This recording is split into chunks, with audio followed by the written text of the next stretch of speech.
नमस्कार बच्चों, क्लास के अंदर आज का अपना काफी इंपॉर्टेंट टॉपिक है जो प्रथम युद्ध में भारत क्या था, अंग्रेजों के गुलाम था और उस समय भारत के अंदर कुछ महत्वपूर्ण जन आंदोलन हुए, उनके बारे में आज अपने पढ़ेंगे। तो आज का अपना जो टॉपिक रहेगा वो टॉपिक रहेगा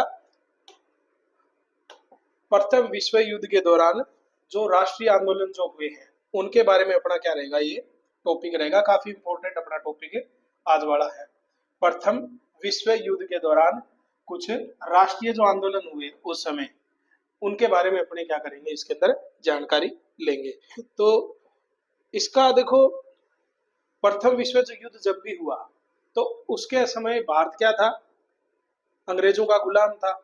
तो भारतीयों ने ये सोचा कि हम क्या करेंगे, अगर अंग्रेजों की तरफ से लड़ेंगे तो अंग्रेज हमें क्या करेंगे, आजाद कर देंगे या हमारे ऊपर जो जितने भी शोषण हमारा हो रहा है उसको कम कर देंगे। ये भारतीयों की सबसे पहली सोच थी और भारत ने क्या किया, अंग्रेजों की तरफ से पहला विश्व युद्ध लड़ा। ठीक है, अब देखो प्रथम विश्व युद्ध जो हुआ क्या था, जो प्रथम विश्व युद्ध हुआ था 1914 से लेके 1918। तो उस समय कुछ राष्ट्रीय आंदोलन हुए। तो उस समय जो राष्ट्रीय आंदोलन हुए या उस युद्ध की हमें उम्मीदें क्या थी, सबसे पहली जो हमें उम्मीद थी भी ये जो विश्व युद्ध हुआ है और हम अंग्रेजों की तरफ से लड़ रहे हैं, तो हमारी उम्मीदें क्या थी। युद्ध की शुरुआत में भारतीय नेताओं ने उम्मीद की थी कि वो अगर ब्रिटेन को समर्थन देंगे तो युद्ध के बाद उन्हें स्वशासन या राजनीतिक रियायतें मिलेंगी। ठीक है, कि उनका मानना था कि अगर हम क्या करते हैं, ब्रिटिश शासन को अगर क्या देंगे, उनके साथ अगर हम लड़ेंगे तो हमें कुछ स्वशासन मिल सकता है या कुछ राजनीतिक रियायतें हमको मिलेंगी। ये सबसे बड़ी उम्मीदें उस समय के जो राजनेता थे उनको थी। अब देखो उनके उलट जो ब्रिटिश थे उनकी प्रतिक्रिया क्या आई। ब्रिटिश सरकार ने युद्ध के लिए भारतीय सैनिकों और संसाधनों का भरपूर उपयोग किया, लेकिन राजनीतिक सुधारों के बारे में कोई स्पष्ट वादा नहीं किया।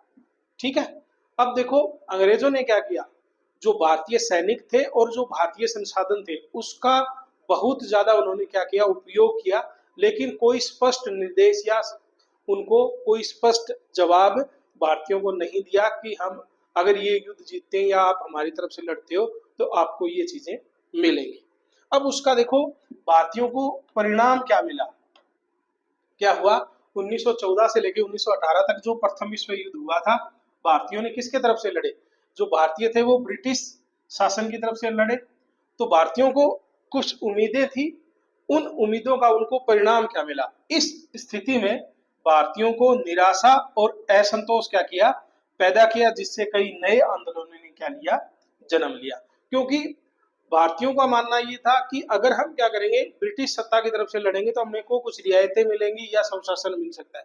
ये चीजें अंग्रेजों ने उनको कोई स्पष्ट उन्होंने जवाब नहीं दिया, जिससे क्या हुआ, उनके मन में, भारतीयों के मन में क्या हुआ, भयंकर असंतोष पैदा हुआ और कई जन आंदोलन उनके बाद में अपने क्या हुए, खड़े हुए। ठीक है, अब देखो जो प्रथम विश्व युद्ध हुआ था उस युद्ध का भारतीयों के ऊपर या भारत के ऊपर क्या प्रभाव पड़ा, उसके बारे में हमें क्या करेंगे, थोड़ी सी चर्चा करेंगे। प्रथम विश्व युद्ध ने क्या, प्रथम विश्व युद्ध ने भारत पर कई तरह के प्रभाव डाले, जिसमें राष्ट्रीय आंदोलनों को क्या दिया, बढ़ावा दिया। सबसे पहला जो प्रभाव था किसका, प्रथम विश्व युद्ध का, अपने आर्थिक प्रभाव के बारे में इसके अंदर पढ़ेंगे। युद्ध के कारण आवश्यक वस्तुओं की कीमतें बढ़ा दी गई और ब्रिटेन को भारी मात्रा में अनाज, कपड़े और अन्य सामान भेजे गए, जिसमें देश में इनकी क्या हो गई, कमी हो गई। तो सबसे बड़ा जो प्रभाव पड़ा वो आर्थिक प्रभाव किस तरह से पड़ा कि जो भारत की जो वस्तुएं थी या भारत के जो संसाधन थे वो सारे के सारे कहाँ पे भेजे गए, कहाँ पे भेजे गए, ब्रिटेन के अंदर भेजे गए, जिससे उनकी कहाँ पे होगी, भारत के अंदर कमी हो गई और उनके रेट ऑटोमेटिक क्या हो गए, बढ़ गए। सबसे बड़ा इसके अंदर क्या हुआ, जो भारतीय उद्योग थे उनको सबसे बड़ा नुकसान इसी प्रथम युद्ध के बाद में हुआ। दूसरा, राजनीतिक प्रभाव क्या पड़ा भारत के ऊपर? ये तो क्या था, आर्थिक कारण था कि वस्तुएं महंगी हो गई, भारत का सामान कहाँ पे चला गया, ब्रिटेन के अंदर चला गया, जिससे क्या हुआ, हमें जो हमारे भारतीय उद्योग धंधे थे वो प्रभावित हुए। अब देखो राजनीतिक प्रभाव क्या पड़ा। ब्रिटिश सरकार ने भारत रक्षा अधिनियम जैसे दमनकारी कानून लागू किए, जिससे लोगों में क्या था, गुस्सा था। युद्ध के दौरान भारतीय सैनिकों ने दुनिया के दूसरे हिस्सों में जाके लड़ाइयां लड़ी, जिससे उनमें राष्ट्रीय चेतना क्या हुई, बढ़ी। देखो राजनीतिक प्रभाव क्या हुआ कि उन्होंने, अंग्रेजों ने क्या किया, एक कानून लाया था, भारतीय रक्षा अधिनियम। ये काला कानून भारतीयों के ऊपर लागू किया। उसके साथ साथ में जो भारतीय जो सेना थी या भारतीय जो व्यक्ति थे, वो एक देश से दूसरे देशों के अंदर जाके लड़े, जिससे के अंदर उसके अंदर राष्ट्रीय चेतना उनके अंदर जागृत हुई। ये दूसरा सबसे बड़ा राजनीतिक प्रभाव भारतीयों के ऊपर पड़ा। ठीक है।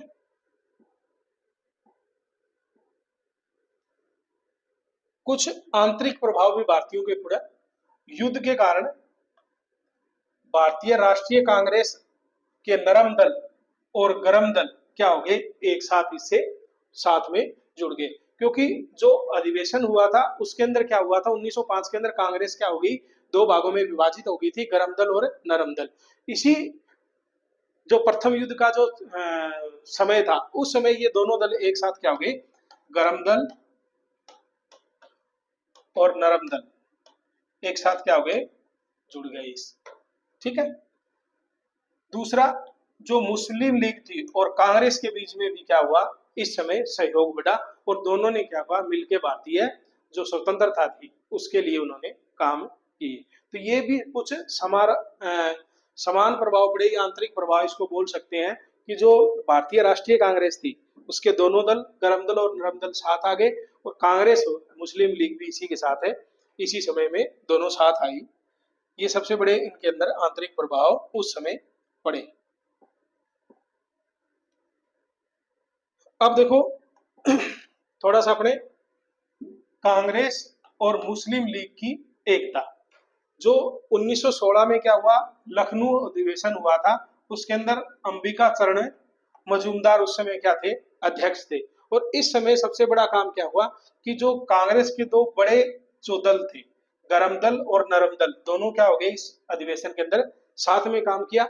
और कांग्रेस और मुस्लिम लीग के बीच में क्या हुआ, एक लखनऊ समझौता हुआ, जिसके तहत दोनों ने मिलकर ब्रिटिश सरकार के सामने संयुक्त मांग पत्र रखा। ठीक है। कि जो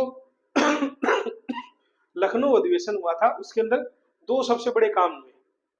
कौन कौन से, कि एक तो जो कांग्रेस का विभाजन हुआ था गरम दल और नरम दल का, वो दोनों साथ हो गए, और कांग्रेस और जो मुस्लिम लीग थी उसके बीच में भी क्या हुआ, एक समझौता हुआ, जिसके तहत उन्होंने मिलकर संयुक्त मांग पत्र बनाया और अंग्रेजों के सामने अपनी मांगे रखी।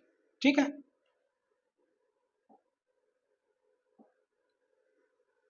अब देखो कुछ आंदोलन भी हुए उस समय, क्योंकि अंग्रेजों भारतीयों को क्या थी, उनसे उम्मीदें थी और उनको वो चीजें मिली नहीं, तो उनके बीच में क्या था, मन में क्या था, असंतोष था। तो उसमें एक आंदोलन चला जिसका नाम था होम रूल आंदोलन। यह आंदोलन 1916 में क्या किया गया, शुरू किया गया, और इसके जो नेता थे कौन थे, बाल गंगाधर तिलक। इन्होंने इस लीग की शुरुआत की, और एनी बेसेंट ने इन मद्रास में भी अपनी लीग शुरू कर दी। तो उस समय दो मुख्य नेता थे 1916 के अंदर। जो बाल गंगाधर तिलक थे उन्होंने क्या की, होम रूल आंदोलन की क्या की, स्थापना की। और उस समय बाल गंगाधर तिलक ने पुणे में अपनी एक लीग शुरू की, और एनी बेसेंट ने मद्रास में भी अपनी एक लीग शुरू कर दी। तो ये दो नेता थे, बाल गंगाधर तिलक और एनी बेसेंट। इन दोनों ने क्या किया, उस समय अपनी अपनी लीग बनाई, या अपने अपने जो दल बनाए, जो क्या करते थे, राष्ट्रवाद की भावना को लोगों के अंदर प्रेरित करते थे। ये जो लीग बनाई, इनके मुख्य उद्देश्य क्या थी, कि भारत के लिए स्वशासन प्राप्त करना। ये नेता आयरलैंड के होम रूल लीग से क्या थे, प्रेरित थे।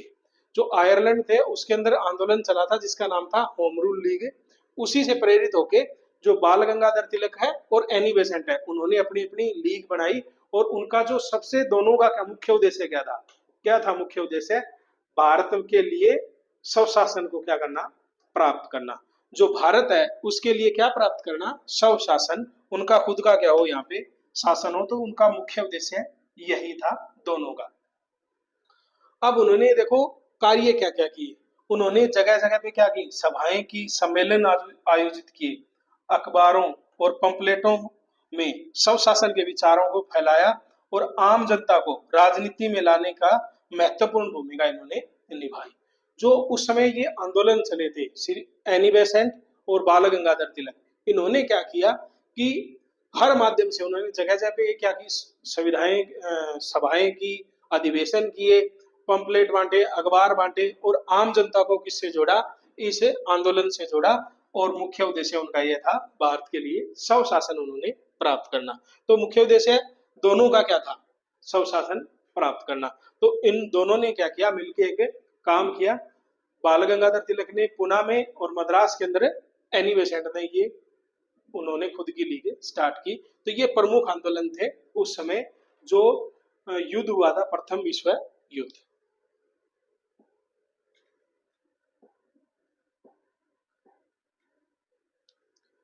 अब उस समय कुछ क्रांतिकारी गतिविधियां भी हुई थी, उसके बारे में अपने थोड़ा सा पढ़ेंगे।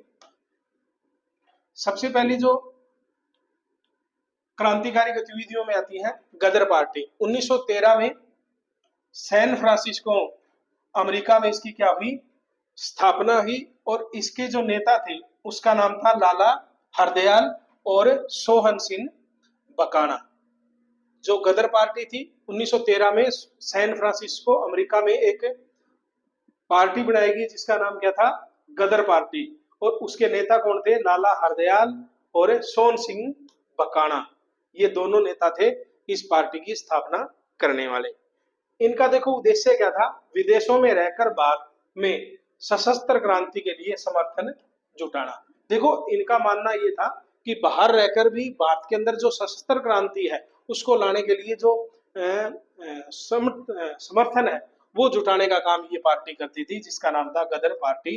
1913 में इसकी लाला हरदयाल और सोहन सिंह बकाना द्वारा इसको क्या किया गया? स्थापित किया गया। ठीक है। इसका देखो प्रभाव क्या पड़ा। इन्होंने जो गदर पार्टी बनाई थी, इनका उद्देश्य तो क्या था? सशस्त्र क्रांति लाना। ठीक है। प्रथम विश्व युद्ध के दौरान उन्होंने भारत में ब्रिटिश शासन के खिलाफ विद्रोह करने के लिए सैनिकों को क्या किया? प्रेरित किया। उनका उन्होंने क्या किया? प्रयास किया। क्योंकि उनका मानना था कि हम विदेश से क्या करेंगे?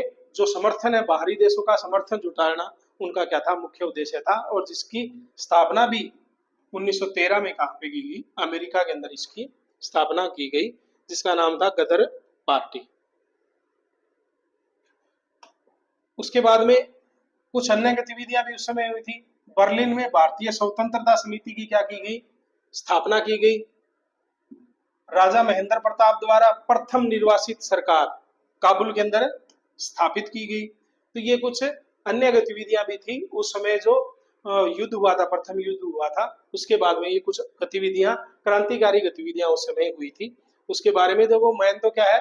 राजा महेंद्र प्रताप द्वारा काबुल में क्या है? निर्वासित सरकार चलाना और बर्लिन में भारतीय स्वतंत्रता समिति की क्या करना? स्थापना करना। ये उस समय की कुछ बड़ी घटनाएं थी जो उस समय हुई। अब देखो युद्ध के बाद में भी कुछ घटनाएं हुई। सबसे पहले देखो इसके अंदर क्या थी? मांगट्यू घोषणा। ब्रिटिश सरकार ने घोषणा की, उनका उद्देश्य भारत में जिम्मेदार शासन स्थापित करना। हालांकि ये वादा क्या था? बहुत ही अस्पष्ट था और लोगों को संतुष्ट नहीं कर पाया, क्योंकि लोगों का मानना था कि अगर हम क्या करेंगे, ब्रिटिश सरकार के साथ में मिलकर लड़ेंगे तो उनको स्वशासन मिल सकता है या कुछ राजनीतिक उनको क्या मिलेगी? छूट मिलेगी। तो ये चीजें उनको नहीं मिली, तो उनके मन में क्या था? असंतोष था। उसके बाद में अंग्रेजों ने एक सबसे बड़ा काला कानून भारतीयों के ऊपर थोका, जिसका नाम था रोलेट एक्ट, और ये आया था 1919 में। इस दमनकारी कानून ने सरकार को बिना मुकदमा चलाए किसी भी व्यक्ति को गिरफ्तार करने और जेल में रखने का अधिकार दिया। इसका देश भर में क्या हुआ? कड़ा विरोध हुआ। सबसे बड़ा काला कानून था। इसके अंदर क्या था? कि अंग्रेजों ने क्या किया, एक ऐसा कानून लाया जिसका नाम था रोलेट एक्ट। और रोलेट एक्ट के अंदर क्या था कि इसके अंदर ब्रिटिश सरकार किसी भी क्रांतिकारी को या किसी भी व्यक्ति को बिना किसी आज्ञा के गिरफ्तार कर सकती है और लंबे समय तक जेल रख सकती थी। तो ये काला कानून 1919 में भारतीयों के ऊपर थोपा गया रोलेट एक्ट नाम से, और इसका विरोध पूरे भारत में कड़ा विरोध हुआ। ठीक है। उसके बाद में सबसे बड़ा जो काला अध्याय है भारतीय इतिहास का वो हुआ जलियांवाला बाग हत्याकांड। जो रोलेट एक्ट आया था, कौन सा, जो रोलेट एक्ट आया था 1919 में, उसके अंदर क्या था, बिना मुकदमे के किसी भी व्यक्ति को आप जेल में रख सकते हैं उसकी लंबे समय तक। तो उसके विरोध में पंजाब में क्या किया गया कि विरोध प्रदर्शन शुरू किया गया। अमृतसर के जलियांवाला बाग में एक शांतिपूर्ण सभा पर जनरल डायर ने क्या की, गोलियां चलाई। इस घटना में लाखों भारतीय क्या हुए, इस घटना के अंदर शहीद हुए, और इस घटना से भारतीय राष्ट्रवाद को पूरी तरह से क्या कर दिया, बदल दिया था। क्योंकि काफी विभत्स घटना थी, इसके अंदर हजारों व्यक्ति क्या हुए थे, शहीद हुए थे। और जनरल डायर ने क्या दिया था, आदेश दिया था, जो शांतिपूर्ण जो सभा हो रही थी उसके अंदर हजारों आदमी, हजारों लाखों आदमी क्या हुए, एक साथ शहीद हुए। तो ये सबसे बड़ी जो काला अध्याय बोल सकते हैं भारतीय अंग्रेजों का, या इसके अलावा अपने देखेंगे। ठीक है।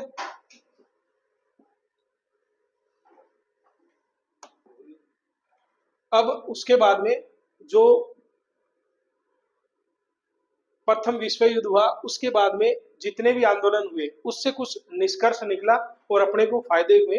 उसके अंदर सबसे पहला जो निष्कर्ष था वो क्या था कि प्रथम विश्व युद्ध ने भारतीय राष्ट्रीय आंदोलनों को एक महत्वपूर्ण मोड़ दिया।